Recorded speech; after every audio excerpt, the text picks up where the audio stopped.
আসসালামু আলাইকুম। আশা করি সকলে ভালো আছেন। আলহামদুলিল্লাহ আমি একটা ভালো আছি।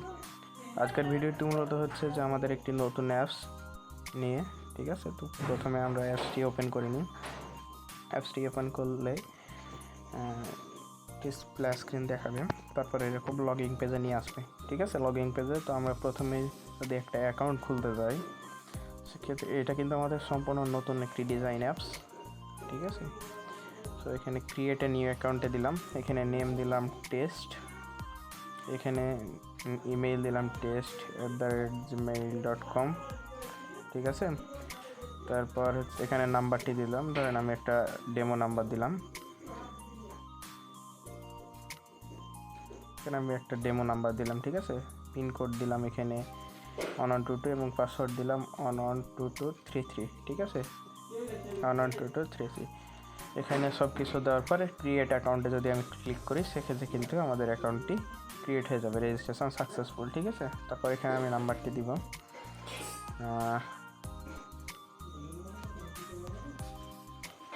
তারপর এখানে আমাদের পাসওয়ার্ডটি দিব। পাসওয়ার্ডটি দিলে কিন্তু সেক্ষেত্রে কিন্তু আমাদের অ্যাকাউন্টটা কিন্তু লগ ইন হয়ে যাবে, ঠিক আছে। এখানে পাসওয়ার্ড দেওয়ার পর এখানে পিন দিব, পিন দেওয়ার পর এখানে কিন্তু অ্যাকাউন্টটি লগ ইন হয়ে যাবে, ঠিক আছে। অ্যাকাউন্টটি লগ ইন হয়ে যাবে। তো এখানে আমাদের অ্যাপসটি মূলত ইন্টারফেসটা এরকম হবে। সো আপনারা এখান থেকে কিন্তু একটা বিষয়, এটি হচ্ছে একটি ওয়েব টেলিকম ওয়েব ভার্সন। এখান থেকে কিন্তু আপনারা অ্যাডমিন প্যানেল থেকে ওয়াল কন্ট্রোল করতে পারবেন সব কিছু, ঠিক আছে। এখান থেকে আপনারা সব কিছু কন্ট্রোল করতে পারবেন। তো মূলত অ্যাপসের ডিজাইনটা হচ্ছে এটা।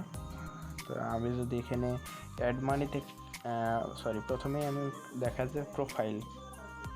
সো প্রোফাইলে যদি আমি ক্লিক করি, এই যে প্রোফাইলে ক্লিক করলে আপনারা কিন্তু এখানকার এই যে পিকটা চেঞ্জ করতে পারবেন, প্রোফাইল পিকটা, ঠিক আছে। প্রোফাইল পিকটা কিন্তু চেঞ্জ করতে পারবেন। তো এগুলো দরকার নেই, আমি দেখালাম না, এটা সিম্পল জিনিস। তারপরে হচ্ছে আপনারা এখান থেকে প্রোফাইলটা আপডেট করতে পারবেন, জিমেইল নাম্বারগুলো চেঞ্জ করতে পারবেন, ঠিক আছে। এখান থেকে ওল্ড পাসওয়ার্ড পিন চেঞ্জ করতে পারবেন, পাসওয়ার্ড চেঞ্জ করতে পারবেন, ঠিক আছে। এখান থেকে সব কিছু আপনারা করতে পারবেন। তো তারপরে আসছে আপনার হচ্ছে অ্যাড মানি, ঠিক আছে। অ্যাড মানিতে মূলত হচ্ছে আমি যদি অ্যাড মানিতে ক্লিক করি, সেক্ষেত্রে এখন দেখাচ্ছে মানে তিনটা দেখাচ্ছে, অটো অ্যাড মানি এবং ব্যাঙ্ক অ্যাড মানি। এটা মূলত হচ্ছে একটা হচ্ছে অটো অ্যাড মানি, একটা হচ্ছে manual mobile banking add money এবং একটা হচ্ছে ব্যাঙ্ক অ্যাড মানি। সো আমি যদি এখন এখানে একটা অ্যামাউন্ট দিই, 100 টাকা ধরেন অ্যামাউন্ট দিলাম, তারপর পে নাওতে যদি ক্লিক করি, সেখান থেকে কিন্তু লোডিং হতেই থাকবে, ঠিক আছে। দেখুন আমাদের কিন্তু লোডিং হয়ে অটো অ্যাড মানি পেজে নিয়ে চলে আসছে, ঠিক আছে। লোডিং পেজে নিয়ে চলে আসছে। তো অটো অ্যাড মানিটা কীভাবে সেট আপ করবেন ওটা আমি দেখাই দিব এই ভিডিওর মাধ্যমেই। তারপরে আসছে অ্যাড মানি, ঠিক আছে। অ্যাড মানিতে আপনারা এইভাবে শো করছে। তারপরে আছে ব্যাঙ্ক অ্যাড মানি। তো ব্যাঙ্ক অ্যাড মানিতে আপনারা এভাবে ব্যাঙ্কগুলো অ্যাড করে রাখতে পারবেন। তো আমি প্রথমে অ্যাডমিন প্যানেল থেকে অ্যাড করে দেখাই, ঠিক আছে, অ্যাডমিন প্যানেল থেকে। সো এটা হচ্ছে আমাদের মূলত অ্যাডমিন প্যানেলটা এখানে গিয়ে যে আমি যদি যে অ্যাড মানিতে ক্লিক করি, অ্যাড মানিতে ক্লিক করার পর এই যে অ্যাড গেটওয়েতে আমি ক্লিক করে দিলাম, ঠিক আছে। অ্যাড গেটওয়েতে ক্লিক করে দেওয়ার পর এখানে যদি আমি এই যে প্রথমে আছে ভিডিও অটোপে যদি আমি ক্লিক করি, এখানে কি লেখা আছে এপিআই ব্র্যান্ড কি, ঠিক আছে। এপিআই ব্র্যান্ড কি, তো এখানে আমার ডিফল্ট দেওয়া আছে। আমি আর এটা এপিআই ব্র্যান্ড কিটা আপডেট করে দিলাম। এখানে কিন্তু অটো অ্যাড মানিটা সেট আপ হয়ে গেল, ঠিক আছে। তারপরে আসছে মোবাইল গেটওয়ে, মানে মোবাইল ব্যাঙ্কিং অ্যাড মানি, যেটা আর কি বিকাশ নগদে গেল। তো আমি যদি এখানে দিই, এখানে আবার নতুন করে একটা লোগো আপলোড দিব। সো এখানে আমি দিলাম উপায়, নাম্বারটা দিয়ে দিচ্ছি। তারপর এখানে অ্যাড মানি টাইপ ক্যাশিং সিলেক্ট করে এখানে লোগোটা আপলোড দিয়ে দেবো, ঠিক আছে। লোগোটা আপলোড দিয়ে দিব। সেখানে আমি কোনটা লোগো দিব,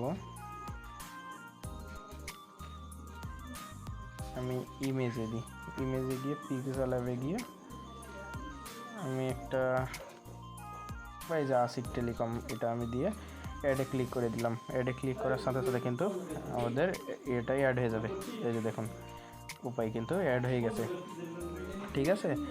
এখানে যদি আমি এখন অ্যাপসে চলে যাই, সো অ্যাপসে যাওয়ার পর এখানে যদি আমি এই যে অ্যাড মানিতে ক্লিক করি, অ্যাড মানিতে ক্লিক করলে কিন্তু আমাদের ওটা শো করবে। ঠিক আছে, আমাদের উপায়টা কিন্তু এখানে শো করবে। এই যে এখানে যদি আমি ইয়ে করি এখানে শো করবে। তো লোগোটা একটু শো করছে না কেন, আমি অ্যাপটা যদি আমি কেটে আবার ঢুকি,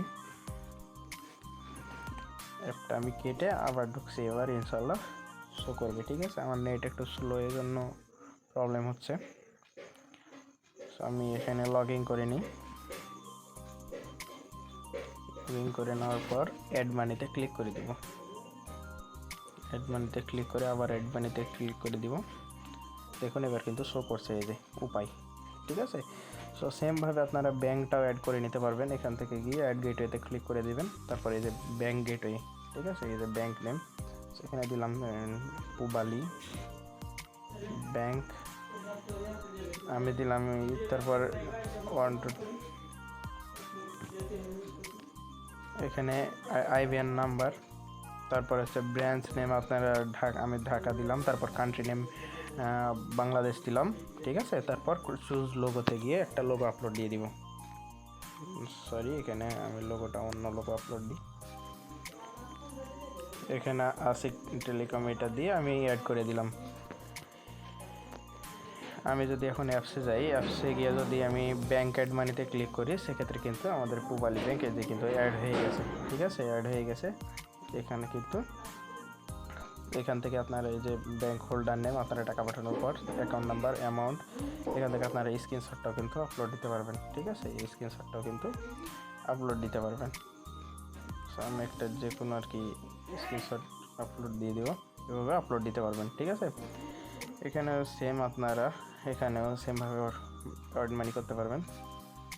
আজকের ভিডিওটা এই পর্যন্তই, সামনে ভিডিওতে দেখাবেন। ইনশাআল্লাহ। আসসালামু আলাইকুম।